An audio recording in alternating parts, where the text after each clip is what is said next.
Welcome in, guys. This is episode 12 of the Altitude Problems podcast. I'm your co-host, Big Country, alongside my partner, PV. How are we doing this beautiful Wednesday night? We are doing pretty good. How are you doing, Big Country? Not too bad.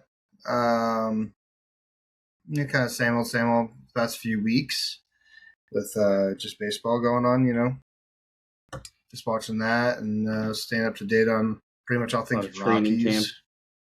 Oh, yeah, training camp. Yeah. Too. Yeah.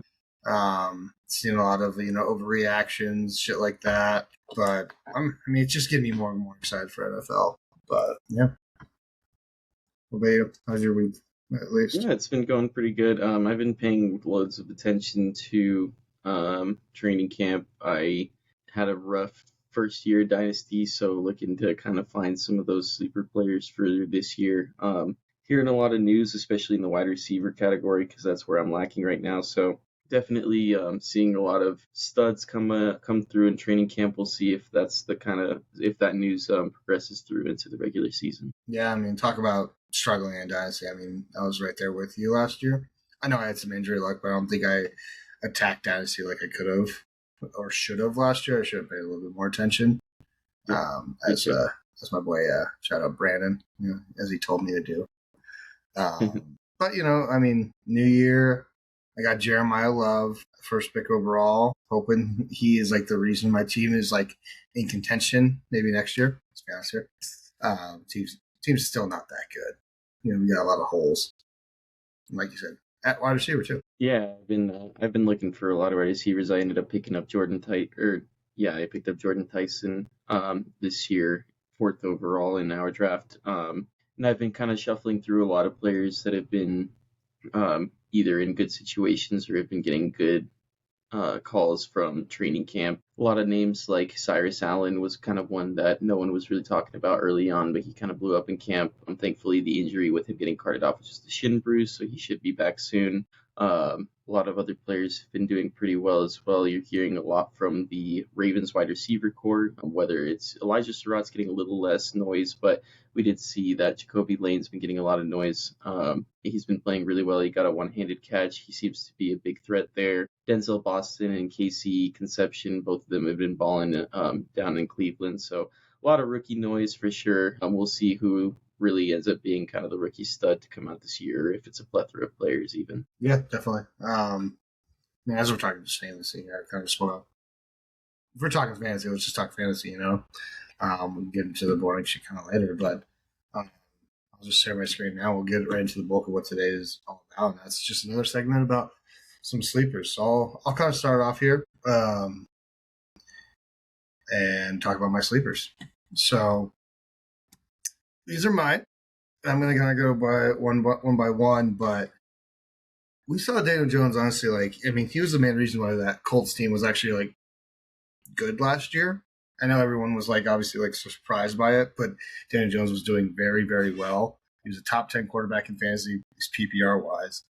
And the value you can kind of get him at, coming off the Achilles injury, obviously, there's some skepticism, some worry there, but I think Dan Jones could be really good, late round pickup around around 100 ADP for super flex leagues. And that's what we're in, kind of what we're basing it off of. But I think it'd be really good. But what do you think? Yeah, I agree. I think especially towards the back end of the season, obviously he had his injury and stuff, so he kind of starts losing a lot of the value, and I think that's where he went from being potentially a top pick this year to kind of dropping off. And so I still think even with that injury, he still has a lot of support around him. He has the legs to get you those points in fantasy, which are always a lot more valuable than passing yards. So yeah, I definitely agree, especially for his value. I think it's a good pick. It's especially if you get stuck not drafting a quarterback early on. Yeah, and especially super flex, you're most that is where the bulk of your points are coming from your super flex and your quarterback position. So you need to nail that quarterback position. And when you can get, essentially, you're probably thinking he's going to land around 10 to 20 when you're drafting him, overall in the league. And for that being your quarterback too, it's not the worst option. Obviously, you want both your quarterbacks to be in the top 10, but I think you could certainly settle on a Daniel Jones with upside too, because his running ability, like you said. So Yeah, and then I'll kind of feed into my next one. So we got Rico Dowdle. All I'm hearing is good things at a camp with the Steelers with Rico. He's back with Mike McCarthy, where he had some success, with Dallas, and that's ultimately why he got his got a chance with the Panthers last year. And we also saw him do very well with the Panthers last year. So I think with touches, I think he's better than remind me of his name, running back in Jalen Warren. I think he's more of a downhill runner. He's not going to move side to side. I feel like he could be a big threat, in the run game for the Steelers. And I don't think they're going to go, too pass heavy. We got to relieve some pressure off Rodgers, not let just everyone come after him. And I think Rico could maybe really just be the RB1 there. I know it's probably going to be a tandem, but I feel like later in the year this might pay off. What do you think? Yeah, I mean, there's some things I agree with there, some things I disagree with there. Last thing that you said, them being a tandem, is probably what I agree with most. I think he'll be an RB1.5 alongside Jalen Warren. I think Jalen Warren is a significantly better blocker and significantly better in the passing game, so you'll definitely see him out there at least getting the blocks for Aaron Rodgers, getting those checkdowns from Aaron Rodgers.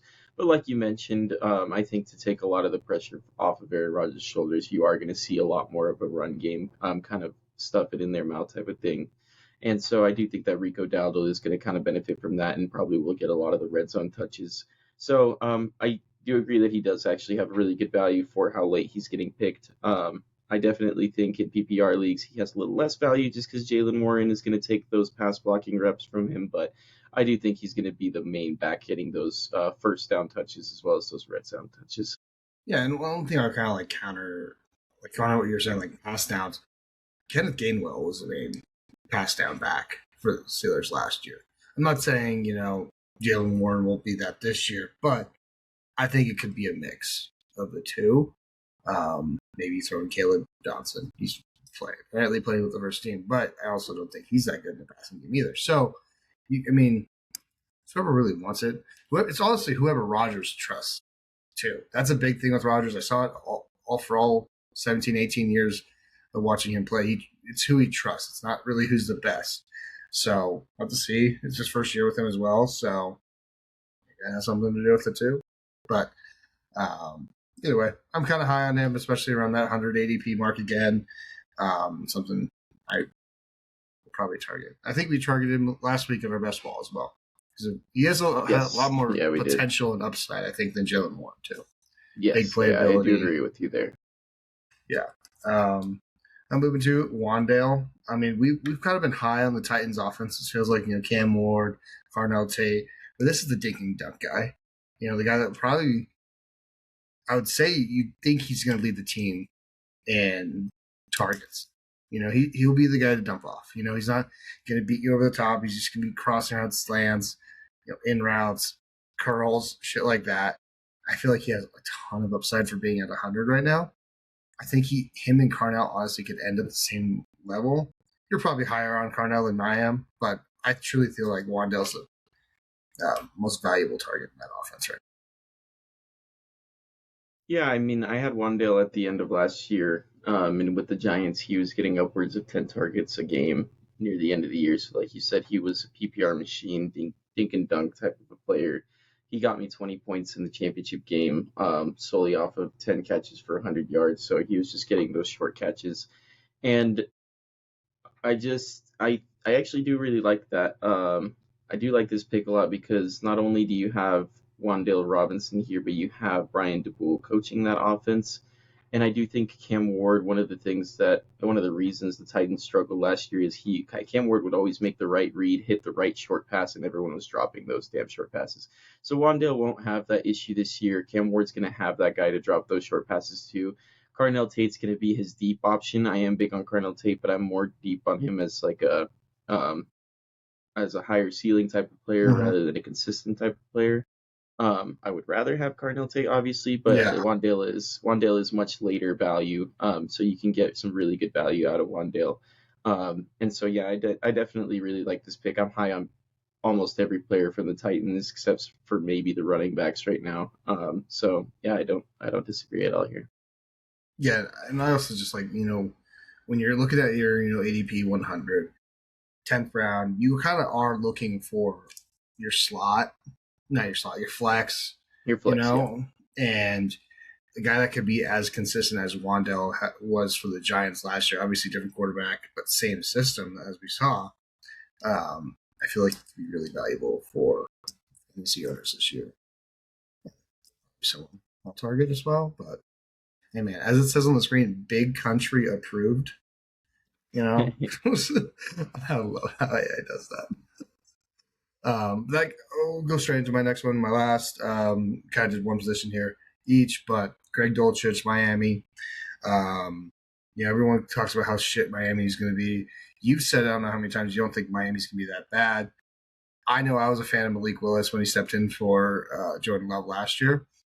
I don't really see him obviously he's probably going to be in a worse offensive scheme than what he was in Green Bay because, offensive head coach up there. But who is he going to have to throw to? The only guy that you really can name on the offense, and Greg Dulcich, and then I can't remember the other dude's wide. I want to say something Washington. Is the other wide receiver? Mike Washington. No. But Malik Washington. Malik Washington. You got to give him somewhere. I mean, Devon Chaun's probably gonna have a monster season because he's gonna have so much out of the backfield, and then he's just gonna be running the ball. But red zone, got to throw it to someone big. Malik might be looking Dolce's way a multitude of times. So, yeah. Yeah, I mean, I had Malik Willis in my championship game last year, and what he thrived off of... I'm seeing some common themes here, bud. What he thrived off of was his ability to not only scramble, but make a decision and make that throw while he's scrambling. And so I think one of the reasons why I don't think that Miami will be that bad fantasy-wise, I think they'll be terrible when as a team probably this year.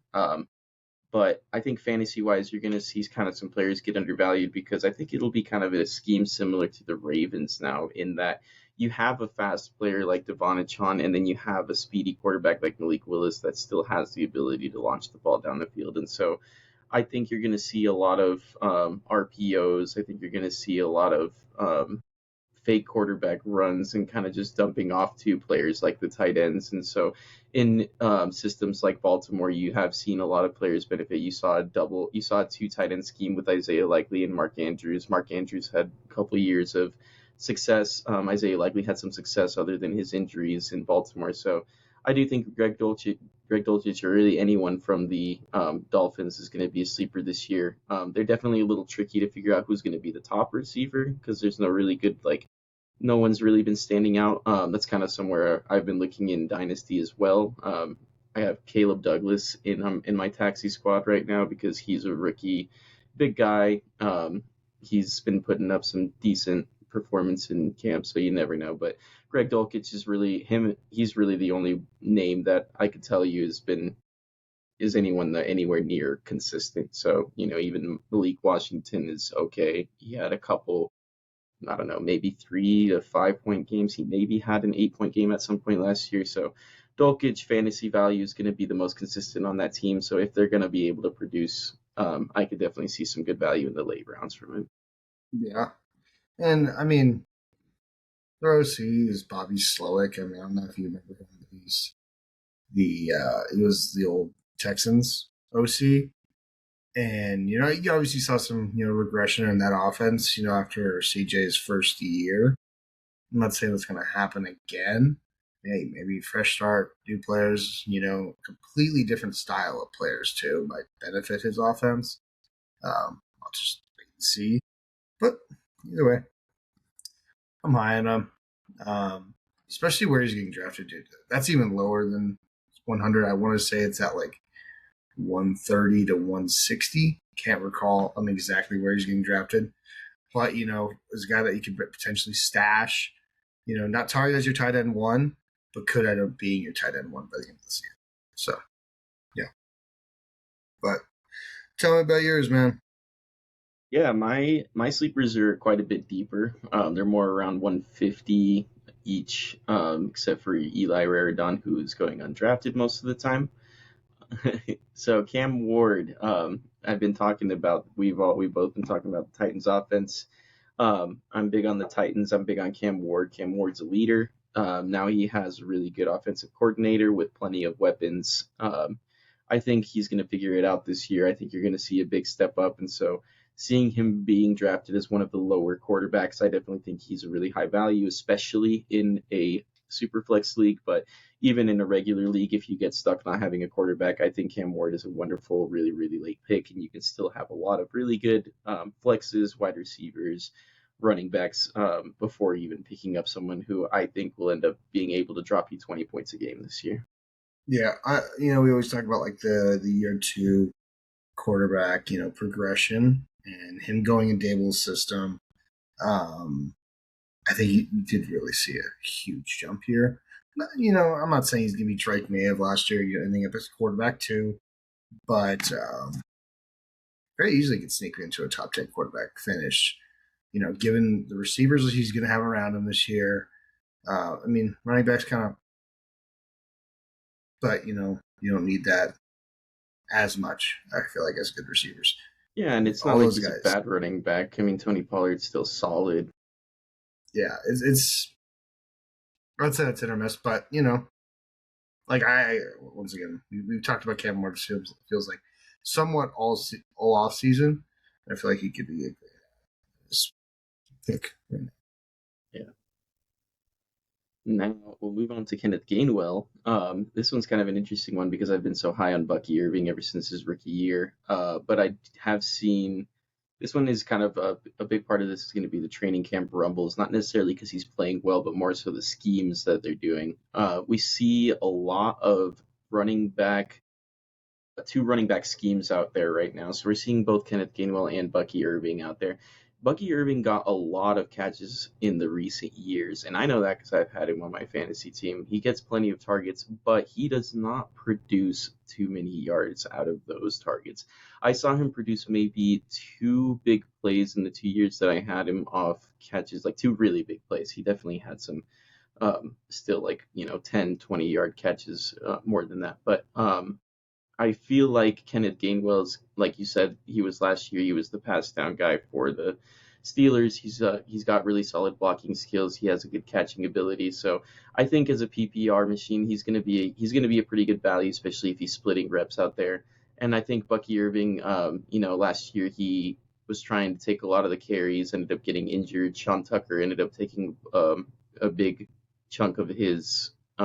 He took a big chunk of his carries. So I do think that Kenneth Gainwell still has an opportunity here. I think we will see a little bit of Sean Tucker maybe in the red zone, but I think in a PPR format, Kenneth Gainwell dropping all the way down to around 150 ADP, maybe even further than that. I think he was a little lower.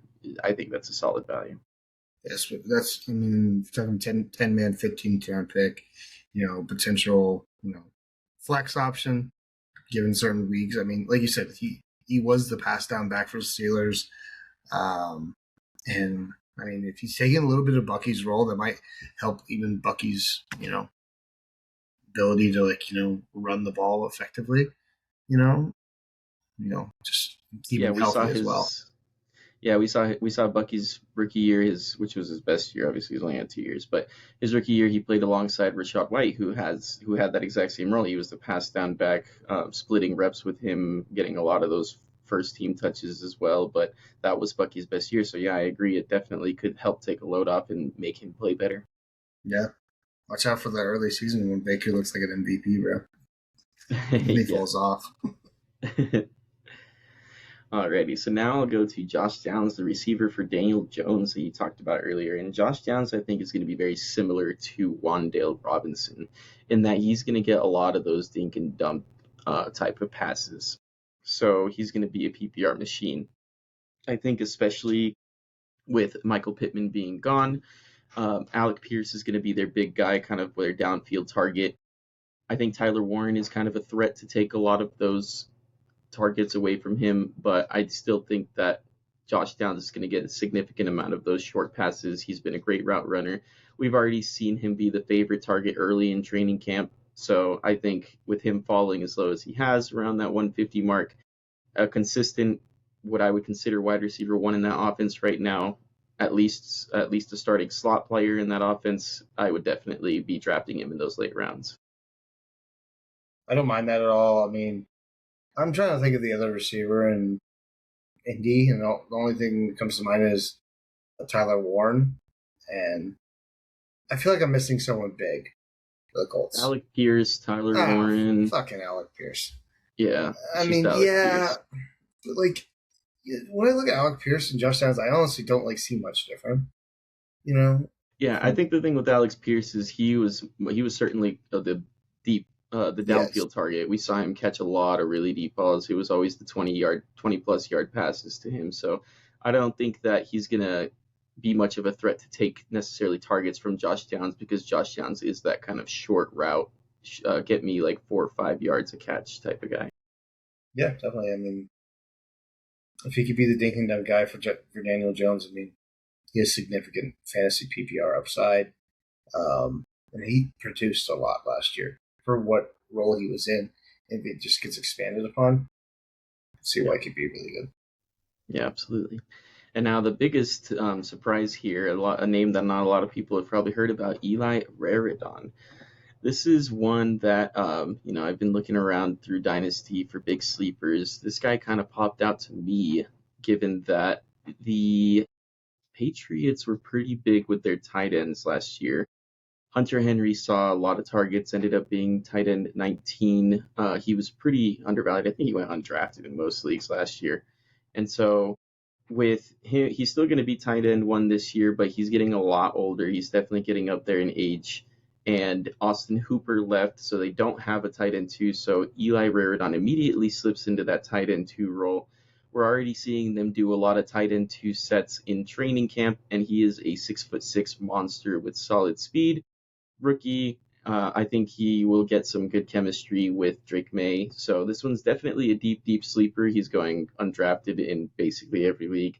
But if you have an extra spot, you have no idea who to waste it on, and you need a backup tight end, I think that having a rookie who's immediately slotted into the tight end 2 position and a 6'6" in a system that favors tight ends is absolutely a steal. Yep. Like kind of said, like he is getting older, Henry, and just developing that rapport, maybe being the starting tight end in the next few years. I see this as a very good dynasty pick. Maybe not going to be the league winner this year. I mean, in a rare case where Henry maybe gets hurt, an injury or something. Yeah, but I do like the value if you can, maybe. I mean, you can snag him with the last pick. Yeah, it's one of those picks where you're like, you're looking at all the players, you're like, I have no idea who I want. You need a backup tight end. Here's a solid option. Yeah, and it's also someone you could be keeping your eye on mid-season, because he could be a very good waiver wire pickup. Exactly. Yeah. He might not be worth the 15th contract. You never know. I mean, or for any dynasty players like us, definitely a really, really good pick here with an old tight end that's at that one position already sliding into 2. Absolutely a solid pick. Stash him on your bench with a deep bench and kind of just wait and see, I guess, because that's essentially what you do with a lot of dynasty players. You wait and see. There's a lot of them. At least where we are in dynasty, we don't, we don't compete, so we need these type of guys. But yeah, that kind of just wraps up our fantasy sleepers for this week. So now take us through the Rockies news. A lot to go through with the trade deadline coming up. Take us through the trades and what you think of them coming up. Sorry. Well, it was on Monday. Or no, sorry. I didn't mean. No, yeah, I meant to say. Passing. You knew what I meant. Yeah. So deadline was on Monday. Rockies ended up trading a total of 4 players, not all total on Monday. But they traded 4 total players in total over the last few weeks. Seth Alverson, Antonio Senzatella, Victor Vodnik, and my boy Brandon Doyle. I'm just pretty flat out. I understand why we traded Doyle.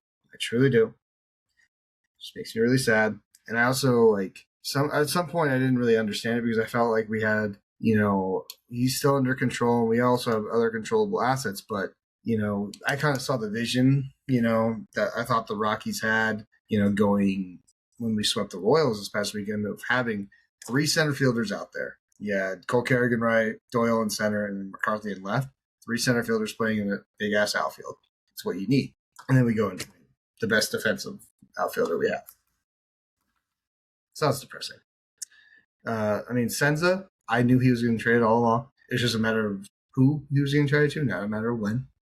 And then Victor Vodek, wish him nothing but the best. Nothing but the best for all these players. I love the Rockies. But Victor, he was struggling with us. And I'm glad we could get a little bit back. The White Sox, they gave us their number 8 prospect in return for Brenton Doyle. So, he's kind of like almost an MLB-ready arm. And the Rockies kind of need those pitchers as, they've gotten unhealthier and their team has gotten a little bit older in the past few years. So that'll be good. But, yeah, I'm just sad about Brenton, bro.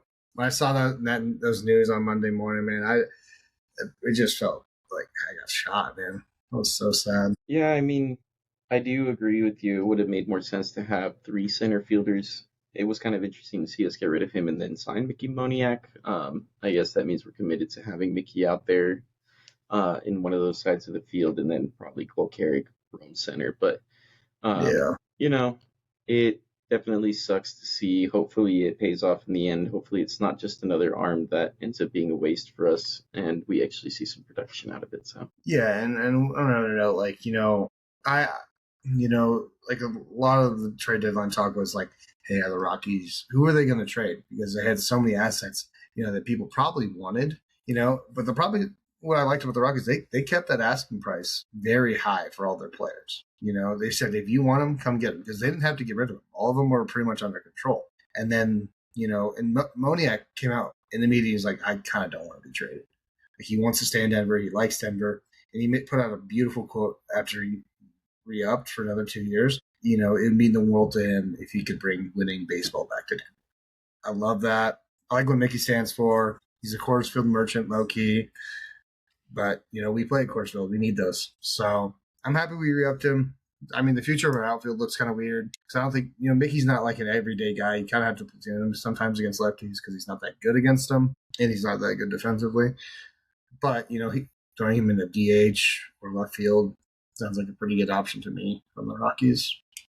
And then, you have Jake roam right or left. And Cole Carrick's a stud.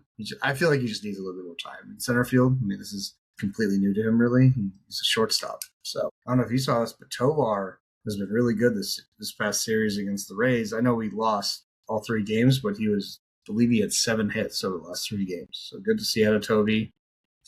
I'm happy to see him do well, man. He was 4 for 4 on Monday with a homer. So not saying, he's going to hit 300 by the end of the season, but we're trending in the right direction right now.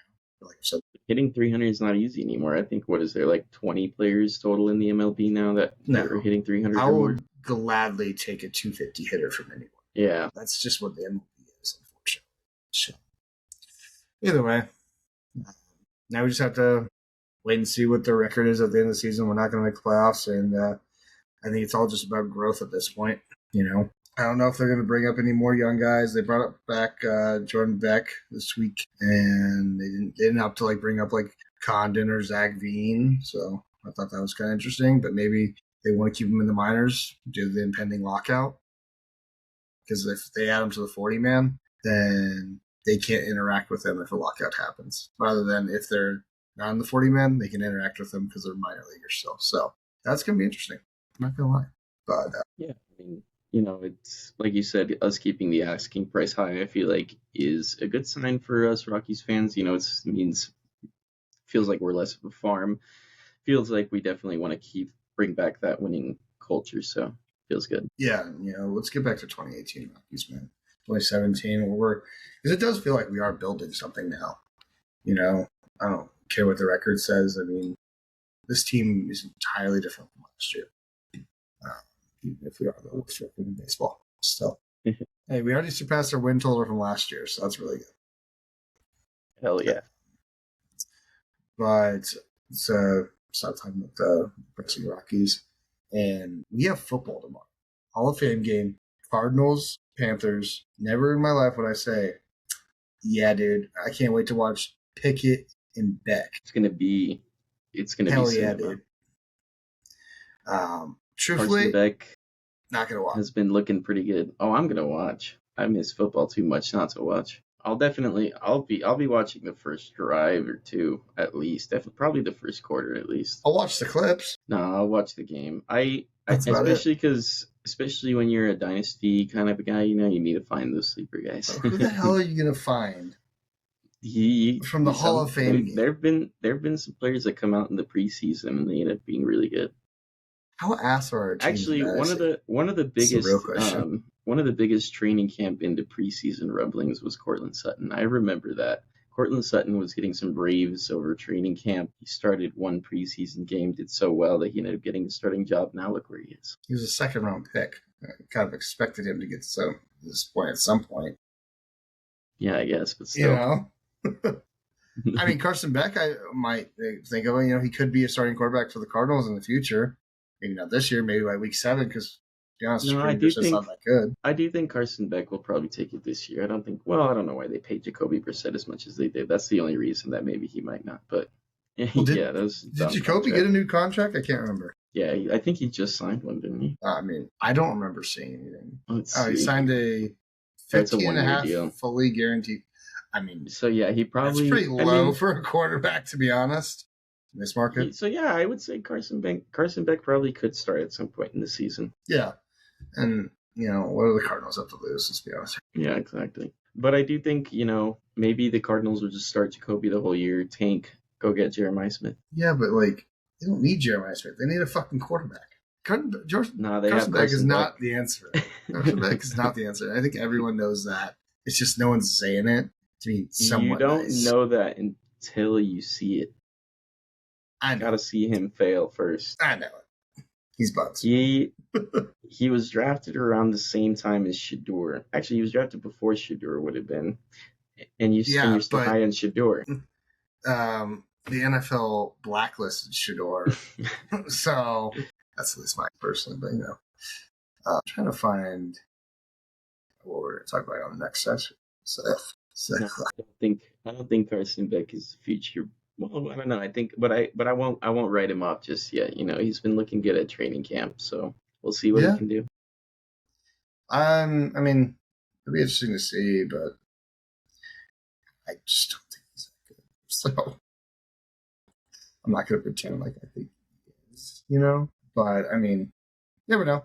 We always say, these things, and then you end up being wrong. Some things, Well, we'll see. Literally, we'll see. Let me pull up the good old division winners parlay that we're going to make for this year. This probably will change. Guarantee it will. But, never can be too early with these things. AFC East, Patriots won it last year. Give me the Bills. Let's be honest here. Patriots are due for a huge regression, too. I'm not high on the Patriots this year, honestly. Yeah, I have to play a bunch of good teams, Every number one team from last year, they're going to be playing. More tape on their system, more tape on Drake May. I think Travion Henderson might see some regression. I think he had a lot of big plays that carried a lot of his yardage last year. I had him, so I know. I mean, but he was also a rookie, Pat.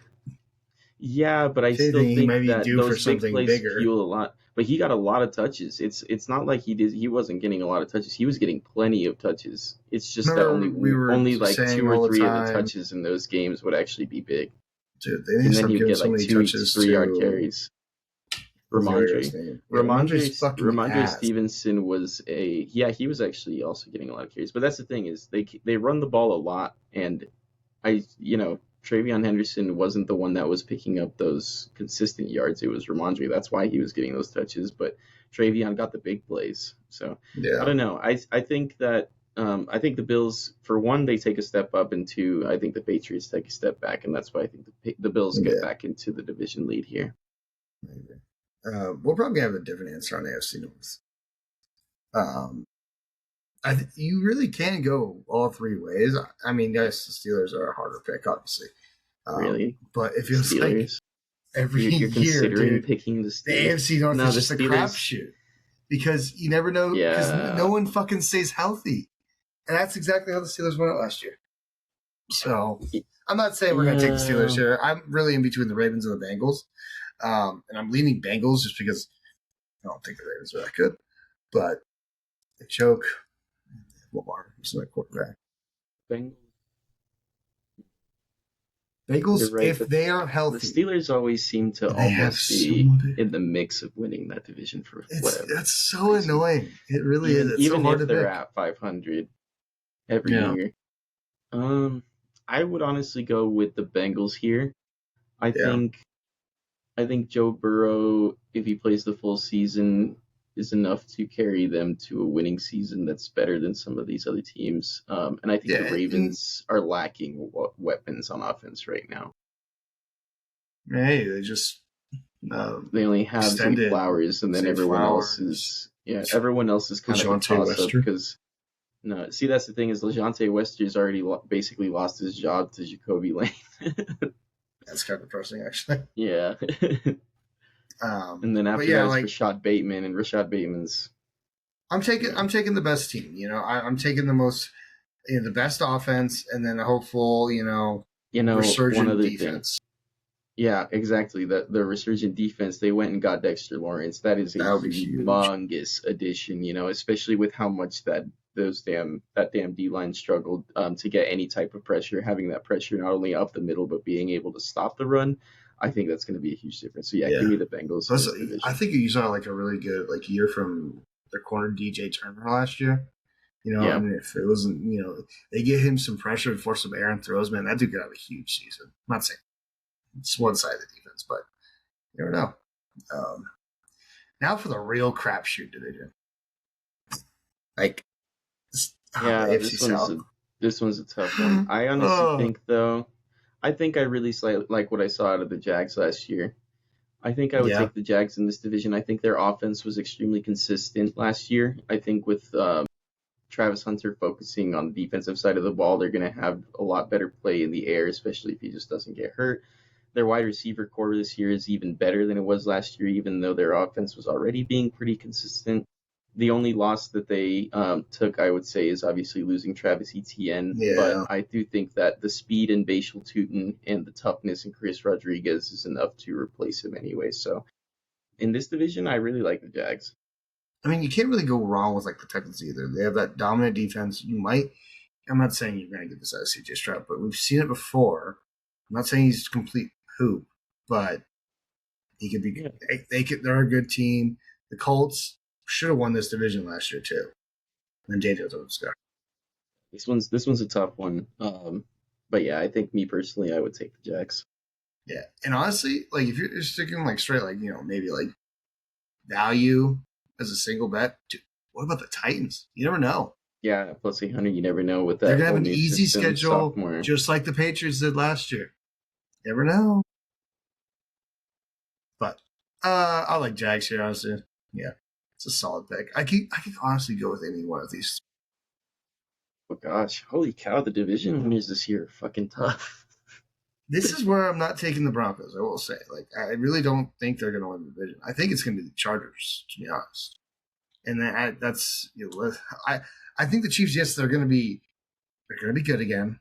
It's kind of forced to think otherwise. But I think the Chargers. We've talked about the Chargers all the offseason. They're going to have a great offense. Defense is always really pretty solid, and it's not a bad pick. It really isn't. No, I don't think it's going to be the Broncos either. You think it's going to be Chiefs? I do. I mean, I can see it. Don't get me wrong, but the Chargers did beat the Chiefs last year. I'm high on the Chargers this year. You've heard me say that, but for whatever reason, that not even LA, just the Chargers name, and they just dude, they like to sell. And the Chiefs, they know how to win. They like to win, yes, but they know how to win. Is the thing, and they have all the gadgets they need this year. I think we go with our what we've been talking about all off season, man. Chargers, Chargers, but do they? I mean, in reality, this is not going to change our odds on this at all, really. I'm kind of just like talking through it, but like I could definitely see a Chargers. Yeah. Do we really have to like? Why Hold are the on, let me Cowboys this see. low? I'm gonna compare the schedules real quick. I mean, I can kind of talk about NFC East here, but I mean, is there a word where the Eagles, piss down their leg this year and don't, win this division? It's theirs to lose, right? Yeah, I think it's the Eagles to lose. I don't think that the Cowboys might put up a fight, but I mean, Dallas will I'm have a really good not big offense, on probably, Dallas this man. year. Their offense is going to Probably, be humming, probably. It always is humming. The problem with yeah. was their defense last year, but they did kind of shore up the defense this year. I mean, we probably have always said that, but like they do have a good front. They have some good linebackers. I'm not. Is it enough for me to take them in the division? No, but I could see them winning it. I could see a sneaky Giants, add value, obviously. Maybe more wild card for them, but you never know. Commanders, They're testing the that'd be AFC a tough. West like really hard. Commanders would be tough. Coming off the injury with Jane Daniels, they just signed Stephon Diggs. So. Oh yes, Yeah, I do think that the Commanders, if they have another immaculate run like they did Jaden Daniels rookie season, they might be able to compete. But I think it's too hard not to take the Eagles here. and the Yeah, Commanders match up well against the Eagles too. yeah, they They do. have for the last few years. So maybe. I mean, we're obviously thinking like best team, healthy, everything. You're probably taking the Eagles here 90% Yeah. of the time, and Yeah, then and the I off do chance think that somebody. getting rid of AJ Brown was a plus for them. I think he was toxicity in that locker room, and I do think he moved that offense away from the identity that they really wanted to be. Yeah, get back to run the football, open up the pass game, and just throw downfield to Mekhi Lamone and then whatever the fuck his name. Yeah, short Shitty. RPO passes, eventually throw a deep one downfield, not try to constantly lob it to AJ Brown. Hot take here. I think Jalen Hurts will be off the Eagles in 2 years. I don't know, I think that's crazy. That's why it's a hot take.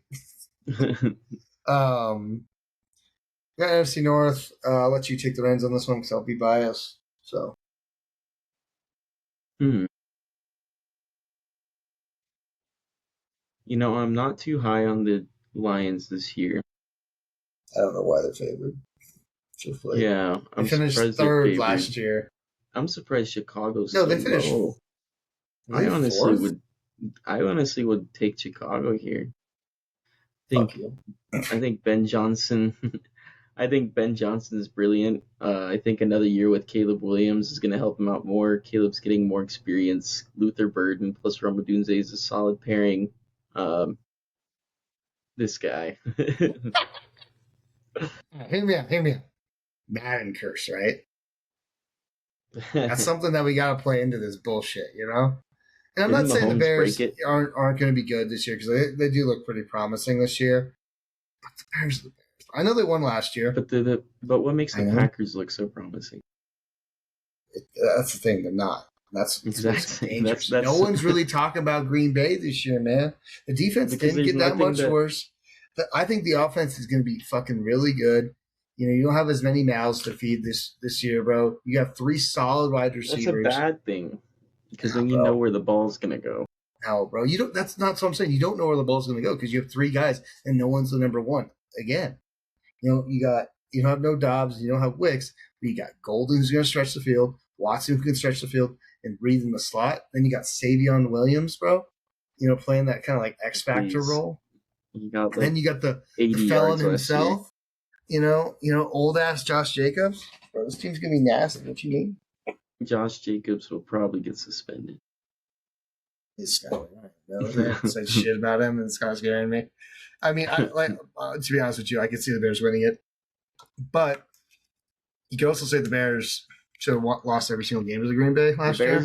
The Bears will win it. Green Bay will make wild card. That's what you're saying. The same thing as last year. Yeah. I mean, I see a repeat. Tell me not. Green Bay with Micah Parsons healthy. That made them a lot better. They didn't win a single game after he got hurt. Do you know that? Thanks, by the way. Fucking Denver. I don't know when he's going to come back because I feel like Jonathan Gannon's like kind of creating two different styles of defense. One with Micah and one without. And then we're also getting Tucker Kraft back, dude. He's going to be ready week 1. I think Tucker Kraft is going to be. I think a lot of people have been talking really highly on him, and trust me, I liked him last year, and I think he was great. But I think that injury is going to play a bigger. It's going to hurt him a lot more than a lot of people are realizing.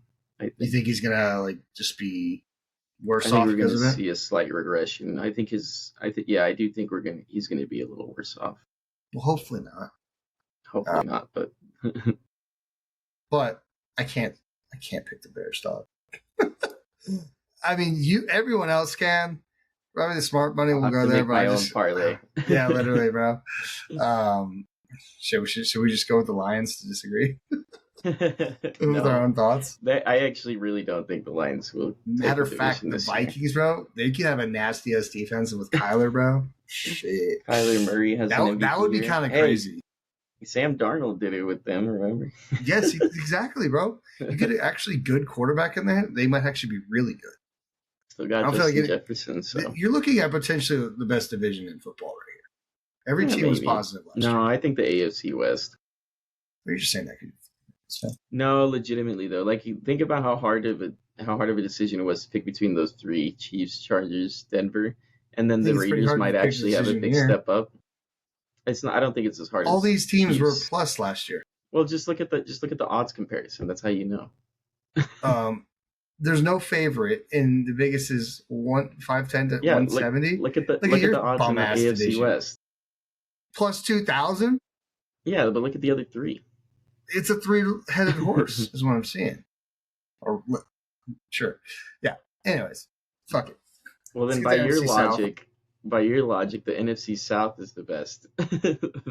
Well, dude, the NFC South is always the hardest one to pick because you literally have. It is the hardest one to pick, though. Yeah, they're always. They'll fuck around and put the Falcons in there somehow. 8-8 record. This one I could. Down 9-8. I feel like the Buccaneers won't fuck around this year. I think, I agree. Just because Baker Mayfield didn't get his contract, I think Baker Mayfield's going to play with the fire under his ass. He's going to be mad. He's going to play for a big contract for another team.